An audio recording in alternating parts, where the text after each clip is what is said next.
திருநங்கைகள் கும்பிட்ற இந்த கூத்தாண்டவர் கோயிலோட வரலாறு உங்களுக்கு தெரியுமா? இந்த கோயில் இந்த தலையை எடுத்துட்டு போறாங்களே, இதுக்கு பின்னாடி பயங்கரமான ஒரு இன்ட்ரெஸ்டிங்கான வரலாறு இருக்கு. நான் உங்களுக்கு சொல்றேன், கேட்ச் பண்ணிக்கோங்க.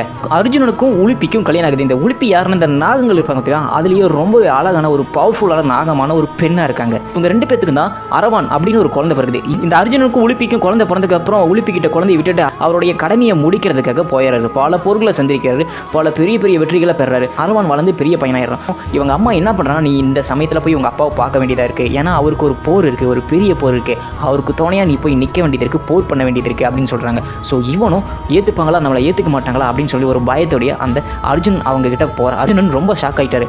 ஏன்னா எல்லாருமே இந்த போரில் இருக்கான், ஒருத்தராச்சும் மிஞ்சி இருக்கணும், தன்னோட குடும்பத்தில் இறந்துட்டா அந்த குடும்பத்தில் ஒருத்தராவது ஒரு வாரிசாவது மிஞ்சி இருக்கணும் அப்படின்னு சொல்லி தான் அவனையே தனியாக விட்டுட்டு வந்தார். ஆனால் இவனும் இப்படி போர்க்களத்துலேருந்து நிற்கும் போது அர்ஜுன் ரொம்பவே ஷாக் ஆகிட்டு. ஸோ மறுநாள் ஒரு டிஸ்கஸ் பண்ணுறாங்க. அது என்னன்னா களபலி. இது பார்த்தீங்கன்னா மோட்டிவேட் பண்ணுறதுக்காகவும் வெறி ஏற்றுறதுக்காகவும் இதை களபலி அப்படின்னு கொடுப்பாங்க.